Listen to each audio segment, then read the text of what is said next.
سلام داداش، من میتونم اینجا بشینم؟ امروز رفته بودم این اتکلون فروشیه، بهم میگفت اگه 4 تا پاف از این اتکلون رو بزنی همه دخترا میریزن دوباره. چه میگم؟ من میخوام اتکلون چه بندازم.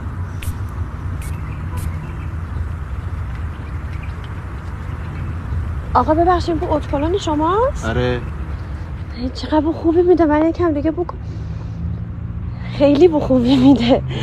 میگم من میتونم شما رو دعوت کنم به یه کافه با هم دیگه حالا کم صحبت کنیم. آره چرا که نه، حتما.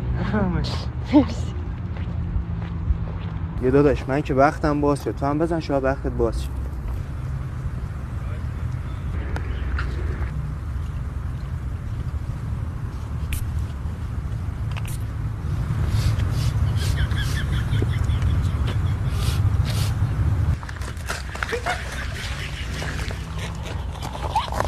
وای چه بو خوبی میدی تو.